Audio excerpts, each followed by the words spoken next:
get car sick. So you're trying to lower the sway of these building experiences. In this case, those two floors up near the top that looks like they forgot to build them, that is called a blow-through. It's an area of the building left intentionally blank to allow for wind to pass right through the center of it, leaving the rest of the building still.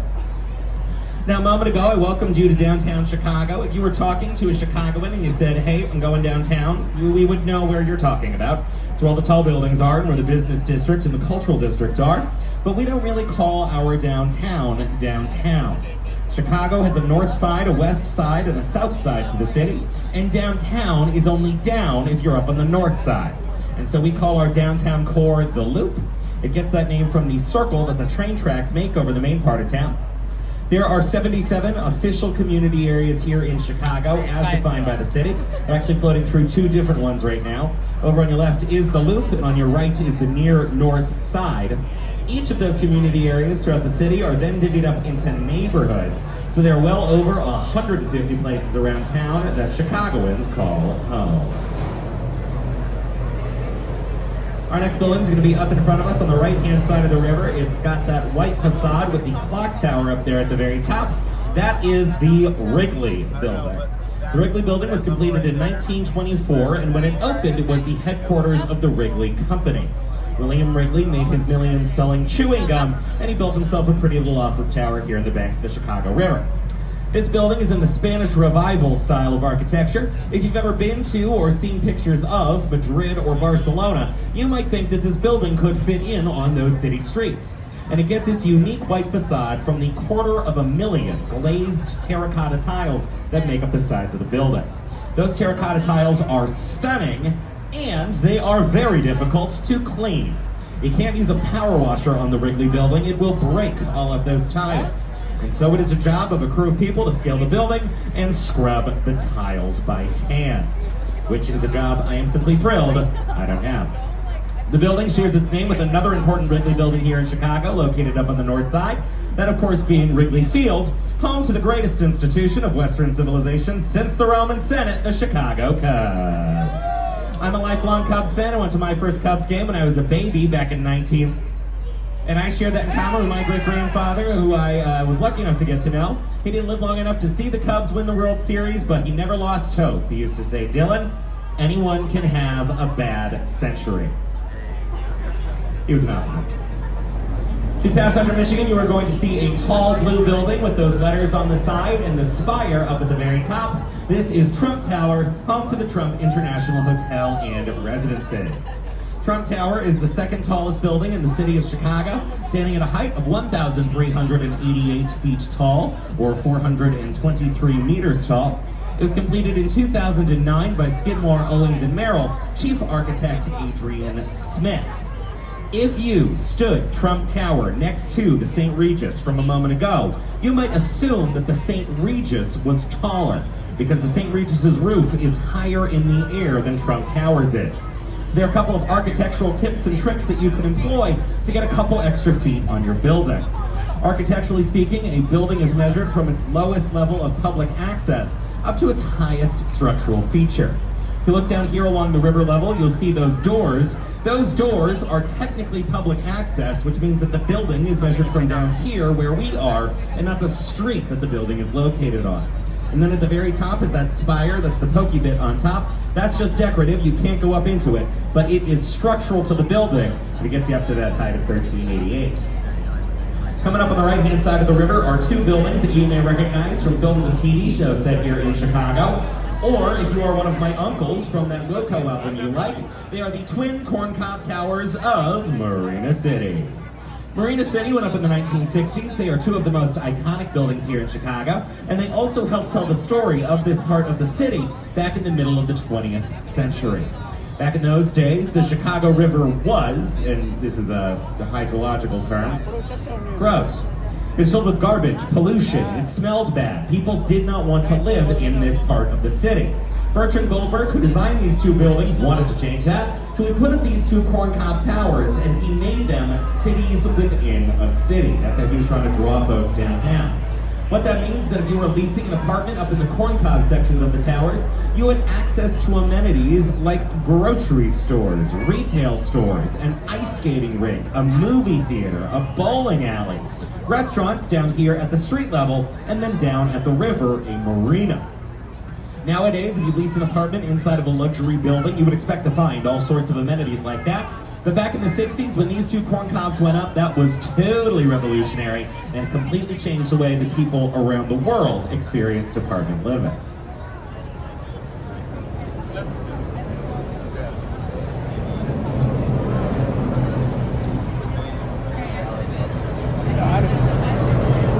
Over on the right-hand side of the river, you will see a low red brick building that has that clock tower up there at the top. That is the Reed Murdoch Center. The Reed Murdoch Center is one of the older buildings on our tour. It was completed in 1914, and when the building opened, it was used as a warehouse. The Chicago River was and is a working river, so they would have warehouses and storage facilities right here along the banks. Now, this building makes us think of a style of architecture that was made popular by a man who came after this building was completed.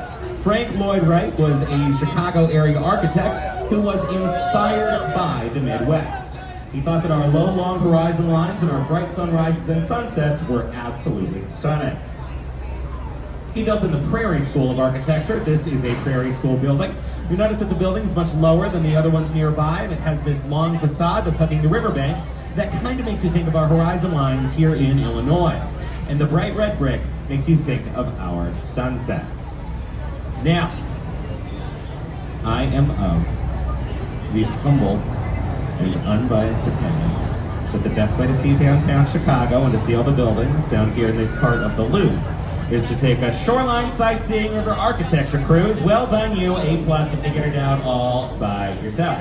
I think the second best way to see downtown Chicago is to hop on one of our L trains and to cross over the Wells Street Bridge, which is up in front of us. If you find yourself with $3 burning a hole in your pocket while you're here in Chicago, you can hop on a brown or purple line train anywhere in the loop. They'll take you for a little spin around the center of town, and then you'll cross over this bridge here. The Chicago Transit Authority that runs the trains and buses here in town is the third busiest transit system in the United States, and it moves around hundreds of thousands of Chicagoans every single day, this one included. You got a brown line train passing over us right now heading towards the loop.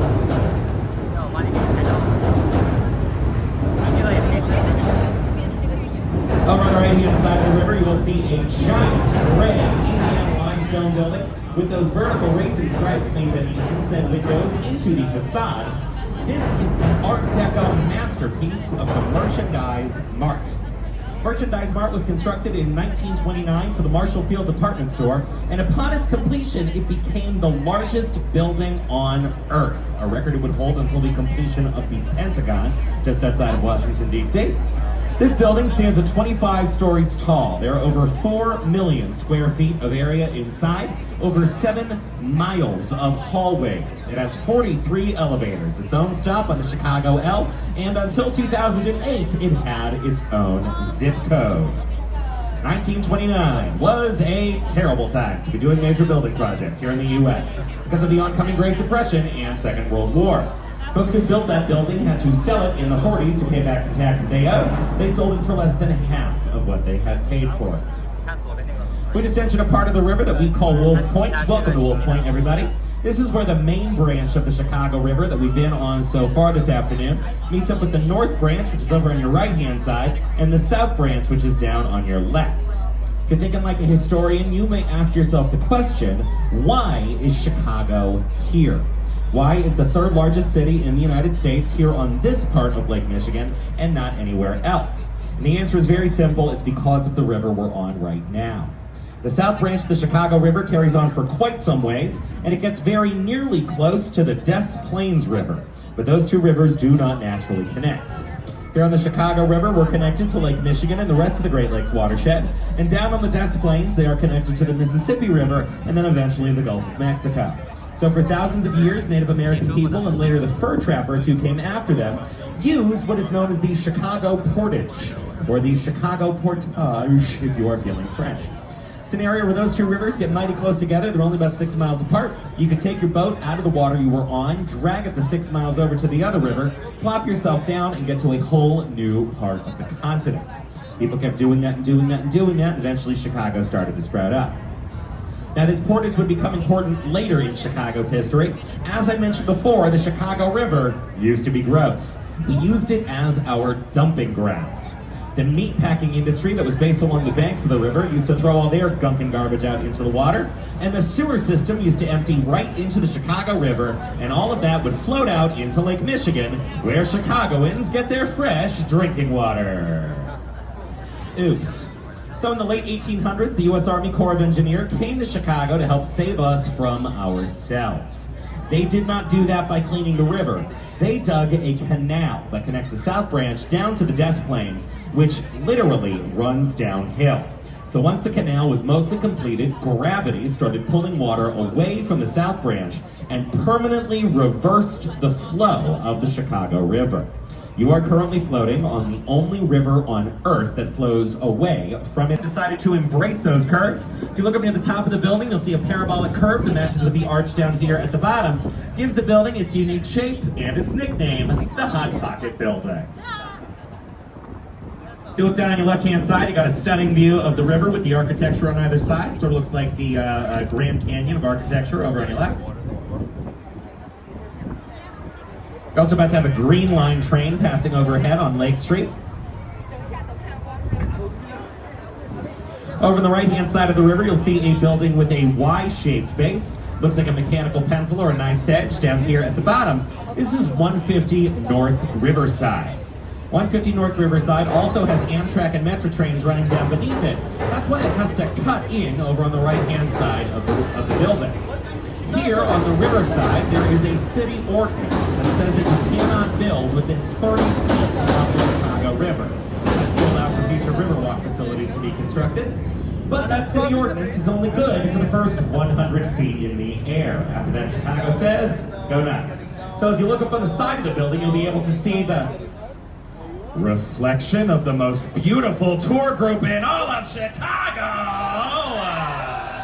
I really mean that in a pandering way. You'll also see the first full floor of the building up at the 8th level, 100 feet above us. Because of the unique shape of this building, it's only taking up about 20% of the lot that it's standing on down here at the base. Over on the left-hand side of the river, you will see a tall blue building with those trident support structures down here at the river level. This is the Bank of America Tower. If you are a Bank of America customer, you helped pay for this building. Look at your baby, isn't it cute? The Bank of America Tower is another contextual style building. I think it's having an interesting conversation. This was the site of the GGP building here in Chicago, which was a building that had a facade that only a mother could love. It was largely considered to be an eyesore by Chicagoans, and there was not a lot of heartbreak when it was going to come down. But we like to preserve our history here in the city. And so as you look along the river level, you'll see some sections of metal that have a vertical pattern to them. They have kind of a different shine from the rest of the building. Those are sections of the facade of the former building that stood on this site. Meaning the Bank of America Tower is having a conversation with its neighborhood and with its own past. In just a second here, we're going to make our way into a part of the river that we call Art Deco Alley because of the excellent examples of Art Deco architecture on both sides of the river. I'll tell you about the building over on your left-hand side first. This is the Civic Opera Building, which went up in the days before spell check, so we sometimes call it the Civic Opera Building. This building was designed to look like a throne. Here on the riverside, you're looking at the back of the Opera House that makes up the seat of the throne. And then on three sides, there are office towers that make up the armrests in the back of the chair. The man who financed this building's name was Samuel Insull. He had a wife who was an opera singer. The story goes that way back in the day, they lived in New York City, and she was finding no success in the opera world. So they moved to Chicago, where he built her a throne of an opera house with its back facing east towards those snobs in New York. It is just a story, but it is just a story I like, so it made its way onto the tour.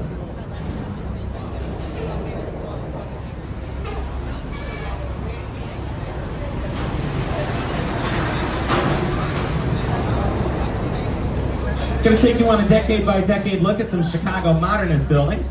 There will be 4 buildings back to back to back to back over here on the right hand side of the river. I will start with these 2 black box buildings which are across the street from one another. They are twins. This is Gateway Center 1 and Gateway Center 2. Gateway Centers 1 and 2 went up in the 1960s, and they're in the style of architecture of a man whose name was Ludwig Mies van der Rohe. Mies van der Rohe was a German architect. He was a student and later the director of the Bauhaus in Germany.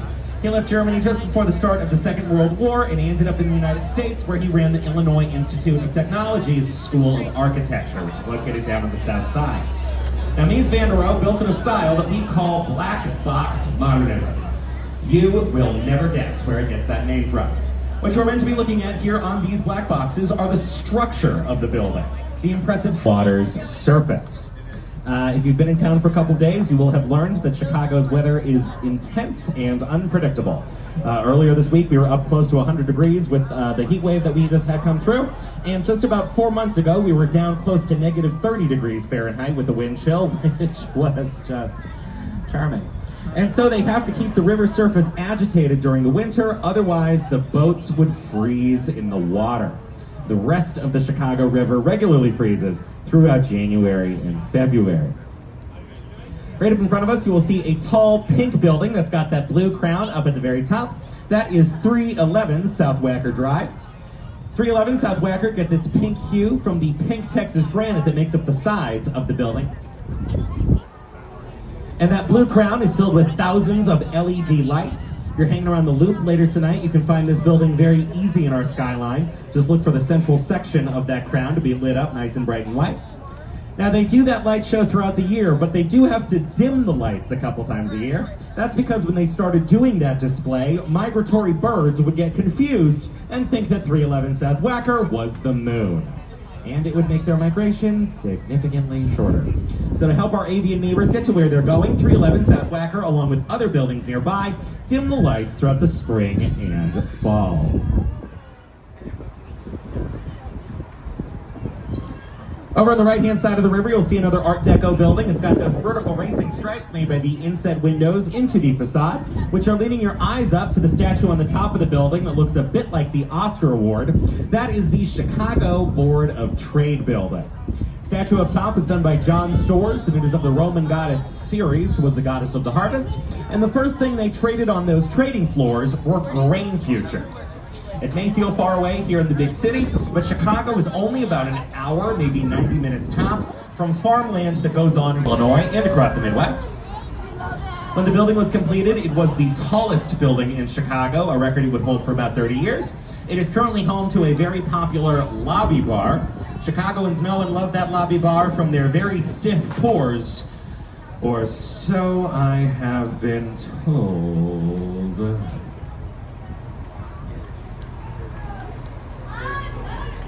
And now, it's time to talk about Big Mama. Right up in front of us, you will see a giant black box building with those 2 white antennae up at the very top. Standing at a height of 1,451 feet at the roof, 1,729 feet at the top of its antenna. It is the Sears Willis Tower. Sears Tower was completed in 1974, and upon its completion, became not only the tallest building in Chicago, which it still is today, it became the tallest building on Earth, a record it would hold for nearly 25 years. It was designed by Skidmore, Owings & Merrill, Chief Architect Bruce Graham, Chief Structural Engineer Dr. Fosler Kahn. Now get 2 heights for that building, one at the roof, one at the antenna. That's because the antenna were added after the design of the building was completed, and they are not considered structural to the building. So as far as the official height is concerned, we have to pretend like those antennas simply don't exist. Some people think that means the Sears Tower is getting shortchanged. I think it's that much more impressive it held onto its world's tallest record for so long, just from the roof height alone. Now, Dr. Kahn came up with a new style of architecture with this building. We call it bundled tubes. As you look up the side of the building, you'll notice that it cuts out at a couple different locations on its way up to the 110th floor. The Sears Tower is essentially 9 separate towers that have all been smushed together, and each of those 9 sections is one of the bundled tubes. By building it in this style, you can get up to these incredibly impressive heights, and it also helps to reduce the sway that the building experiences. On a normal day, on a day like today, where it's just a bit breezy here in town, the Sears Tower is probably swaying 3 to 6 inches in whichever direction the wind is blowing. But we get some incredibly strong winds here in Chicago. So the Sears Tower is designed to withstand wind speeds of up to 200 miles an hour, and it can sway 1.5 feet in each direction. That is about half a meter for those of us playing with the metric system. Now get your cameras ready. In just a second here, you're going to get my favorite view of the Sears Tower as we pass by this building with the map on the side, and just before we go underneath this bridge up in front of us, you're going to get an awesome shot of the building looking straight up at it. You'll be able to get a photo with the antenna, which is kind of hard to do from the street level down here. You really got to be down here on the river to snap this photo. Again, you want to get that photo before we go underneath the bridge up in front of us. Now, some people look at the Sears Tower and they see what I see, which is a beautiful example of black box modernist architecture and a stunning feature of the Chicago skyline. Some people look at the Sears Tower and they see a jungle gym. The building has been scaled twice throughout its history. It was climbed for the first time back in the 1980s by a man whose name was Dan Goodwin. Dan Goodwin went by the nickname Spider-Dan, and Spider-Dan put on his special Spider-Man costume, complete with suction cups on the hands and feet, and he made it all the way up to the roof, where he was very promptly arrested. It is illegal to climb skyscrapers. Don't do it. Then in the 1990s, it was scaled a second time, this time by a French dude whose name was Alain Robert. He went by the nickname French Spider-Man, or Spider-Man. They're not all going to be good. And he climbed the building using just his bare hands. He has climbed several tall buildings around the world, including the Burj Khalifa in Dubai, which is currently the tallest building on Earth. He says that he climbs those tall buildings to get over his fear of heights, which I suppose is technically cheaper than just going to therapy. If you look up on the side of the building, you will see 5 glass boxes sticking out of the facade. Has anyone been up to the sky deck yet? Has anyone stepped onto one of those boxes? Y'all are braver than I am. Up there on the 103rd floor is the Sears Tower's observation deck. It is called the Sky Deck. If you have not gone yet, it is totally worth the trip. I personally am a giant baby when it comes to heights. I've been up there many times. I think it's very, very cool. You have unparalleled views of the city, and on a clear day, you can see into Illinois, Indiana, Wisconsin, and Michigan. You also have the opportunity to step out onto one of those glass boxes. They call them the ledge, and you can look down the thousands of feet to the street below you. Last thing I'll say about the building is about its name. When I introduced it, I called it the Sears Willis Tower. Back in 1974, when the building opened, it was known as the Sears Tower. It was the headquarters for Sears. They gave the building its name. Sears left the building and Chicago altogether back in the 1990s. And in 2009, the naming rights to the building came up for grabs. So the Willis Insurance Company, who were leasing 3 floors of office space up inside the building, got the opportunity to lease the naming rights to the building for an extra $1 million a year. And for that low, low price of an extra $1 million a year, exactly 0 Chicagoans have ever called that building the Willis Tower. We are stubborn here in Chicago. That is the Sears Tower as far as we're concerned. Joke in town is that it's spelled W-I-L-L-I-S, pronounced Sears. Gonna make our way back into Art Deco Alley. I'll show you the building. It's over on your left-hand side now. This is 2 North Riverside Plaza, which is the former home of the Daily News of Chicago, back when that newspaper existed. This is the Daily News building. This building went up in a period of Egyptomania here in the United States, following the discovery of King Tut's tomb back in the early 1920s. So this building was designed to make you think of the Sphinx at Giza. It's got that river-facing public plaza down at the bottom of the building that is flanked on either side by those structures. Those are meant to make you think of the paws of the Sphinx. And then the front of the building is where the man's face would be. I think if you squint a little bit, the reflection of the Opera House in the windows over here sort of looks like the face of the Sphinx, but I have no way to prove whether or not that was intentional. I think that may have just been a happy little accident that they all stumbled into. We talked about sway on a couple of different buildings. I'll point out how one final building handles sway. It's one we've already chatted about. It's on your left-hand side now. It's got that Y-shaped base. Looks like a mechanical pencil or a knife's edge down here at the bottom. This is 150 North Riverside again. As I was saying earlier, this building is only taking up about 20% of the lot that it's standing on down at its base. which means that you don't have a lot of room at the street level to play with to account for sway. They use a different type of sway neutralization up inside this building. I love talking about it because it is physics I understand, which does not happen often. On the inside of the building, you can't see them from where we are, but up at the very top are 12 giant concrete tanks that they can fill with water. There's regular liquid water. You know that when you hold a bucket with water in your hand and you swing that bucket in front of you, all the water sloshes back the opposite way. And when you swing that bucket back behind you, all the water moves in the opposite direction. Same principle in effect here. It's called inertial slosh dampening. Wind will hit the side of the building and push the structure whichever way the wind is blowing, and then the water inside those tanks will slosh in an equal and opposite way, keeping the building largely still. I also like to point out up here is the Small Cheval. It's a restaurant up at the street level. Small Cheval is an offshoot of another popular Chicago joint called Au Cheval. Same teams, just different locations. Often voted best burger in Chicago. So if you're looking for a good burger while you're here in town, the Small Cheval right here in the West Loop or any of the Au Cheval or Small Cheval locations throughout town. As we pass under Lake Street, I will show you a building that's going to come into view on the right-hand side of the river. It is a building that has a curve to it. This is the New Veen building. The New Veen building is another 1980s contextual style building. That curve matches the curve that we're following down here on Wolf Point. On every other floor, you will notice that the windows are tinted green. That is to match the river water down below. And then the other floors, the windows are tinted blue to match the sky above. If you're from Chicago, you would recognize this building from hanging out down here by the river. If you are not from Chicago, you may recognize this building from a little documentary called Ferris Bueller's Day Off. This was the office building where Ferris Bueller's dad worked. It's where he watched the parade from. And it was used as that filming location only months after construction was completed. Down along the right-hand side of the river is the Chicago River Walk, which is this pathway that is following the river's edge. The River Walk was part of Daniel Barnum's plan for Chicago. He thought Chicagoans should and would want to have access to their river. It would take us over 100 years to make the River Walk a reality. This section was completed in 2016, and it runs from here in Wolf Point all the way down to Lake Michigan.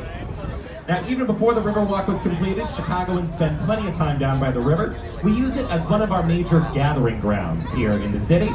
We come down to the river throughout the year for things like parades and protests. And once a year, in the middle of March, we all come down and watch the local plumbers union dye the Chicago River green for St. Patrick's Day. I do not know why we do that here in Chicago. They don't do it anywhere in Ireland. But it is a proud, uniquely Chicago tradition that is not going anywhere anytime soon, and I happen to think it is quite a lot of fun. Over on the left-hand side, we've got the Merchandise Mart once again. Just in front of the Merchandise Mart, you'll notice that you're looking at the backs of some dudes' heads. David Letterman once called that the Pez Hall of Fame. Those are busts of important entrepreneurs from throughout Chicago's history. It's folks like A. Montgomery Ward and the people at Sears and Roebuck, and they were placed there by the man who bought this building back in the 1940s. His name was Joseph Kennedy Sr. Joe Kennedy was from the East Coast. He made a lot of friends in the Chicago area by spending a lot of money on real estate, and he would leverage those friendships in 1960 to help shore up the Democratic nomination for president for his son, John F. Kennedy. After hanging around the loop later tonight, you can catch something called Art on the Mart. It starts around 9 p.m. They use projectors on the other side of the river to fill up the entire facade of the Merchandise Mart with a public artwork display. It's free. You just want to end up down on the south side of the river, facing George. That again is Art on the Mart, and you can learn more about that at artonthemart.com. If you've not yet had an opportunity to walk along the Chicago River Walk, I highly recommend it. Obviously got a beautiful night for it tonight. Lots of little places to grab a bite to eat, grab a drink, or just to hang out and watch the river pass you by. And each section of the Riverwalk, between each set of bridges, has a different design and theme to it. So you can take yourself a little architectural tour of the city just by following the river's edge. There's a restaurant that I can recommend to you that's on the Riverwalk. It's a little bit further up. It is called the Northman Beer and Cider Garden. The Northman has excellent options on tap, and they also make a pretty mean Chicago-style hot dog. The Chicago dog is the most important invention of the 20th century behind penicillin, I guess. It is an all-beef frank served on a steamed poppy seed bun with pickles, peppers, onions, tomato, mustard, celery salt, and never, ever, ever ketchup. If anyone in Chicago is trying to sell you a hot dog with ketchup on it, run. They don't want what's best for you. I can recommend, I honestly think that most places in town that do a Chicago dog do it halfway decently. I think it's kind of hard to mess up. The only word I recommend avoiding if you're going to buy a Chicago dog is the word gourmet. You're buying a hot dog. Don't get taken for a ride. Coming up on the right-hand side of the river is my personal favorite building on this tour. It's this low gray building with the 55 up there at the top. This is 55 Wacker Drive, sometimes lovingly referred to as Danny DeVito standing between two supermodels. 55 Wacker is a brutalist building.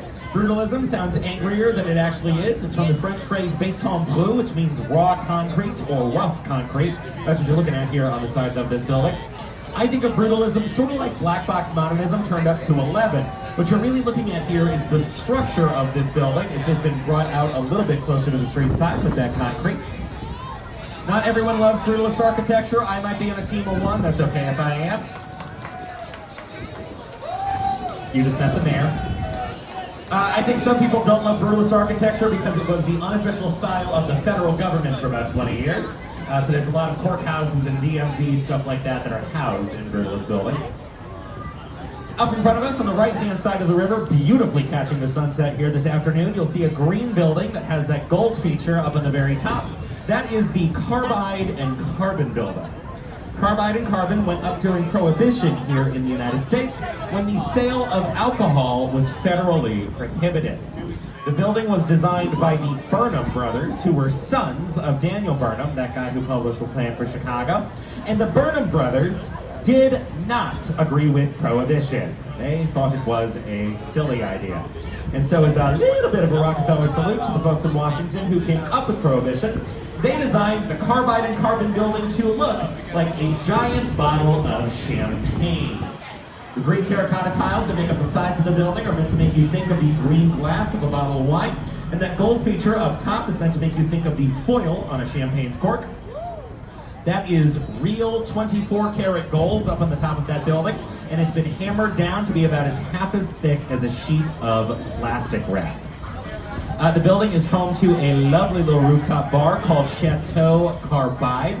So if you are so inclined while you're here in town, you can go up into a giant bottle of champagne and order yourself a glass of champagne, which is very metropolitan. Over here on the right-hand side of the river, you will see a skinny blue building that says London House up at the very top, and then it carries on to the left of that. That is the London House Hotel, which is home to one of the most popular rooftop bars here in the city. I can recommend that bar to you. You got absolutely stunning views of downtown and of the river. If you go up there to buy yourself a drink, you will spend a couple of dollars. But it is worth it for the views. That again is the London House, and both the London House and the Carbide and Carbon building are both located on Michigan Avenue. Over on the left-hand side of the river, in just a second, you're going to see a building that sort of looks like a cathedral up there at the top. This is the Chicago Tribune building. The Chicago Tribune building, back when it opened, was the office building where the Tribune published their paper from. It was paid for by a man whose name was Robert McCormick, and McCormick wanted the most beautiful office tower on earth. But he didn't want to just pay for it, he wanted to make people put in the work, so it was a competition. He put up $100,000 in total for the competition. The grand prize was $50,000, and in exchange he got the Tribune Tower. This is a neo-Gothic skyscraper. It was inspired by the Gothic Cathedral in Rouen, France, which is where it gets its latticework features up there in the top of the building. It also gets those bridges that connect from the outside to the inside of the tower. Those are called flying buttresses, and you often find those on Gothic cathedrals. The Chicago Tribune has since left that facility. That is now luxury condos and residences. The penthouse unit up at the top of Tribune Tower went for $7 million. If you walk up Michigan Avenue later, check out Tribune Tower down at the street level. It is embedded with rocks and bricks and stones from important places around the world, including the Great Pyramids, the Great Wall of China, and the Edinburgh Castle, among many, many others. They're all labeled out there on the front of the building, so you can take yourself on a little tour of the world just by walking out Michigan Ave. Over on the left-hand side of the river, you will see a tall, gray Indiana limestone building with those vertical racing stripes made by the inset windows into the facade, which are leading your eyes up to the NBC Peacock logo. This is NBC Tower. Now, NBC Tower checks all the boxes of Art Deco architecture. So you might reasonably assume this would be an Art Deco building. But Art Deco really only refers to buildings that went up in the 1920s and 30s here in the United States. This building went up in the 1980s. It was designed by Adrian Smith, who designed Trump Tower, and it is a direct reference to 30 Rockefeller Plaza in New York City, which is NBC's flagship headquarters. So because this building went up in the 80s, it's not considered Art Deco. It gets its own special designation of architecture. We call this an Eco Deco building, or as I like to call it, Deco! Deco! Deco! You get some good shots? Yeah. Yep.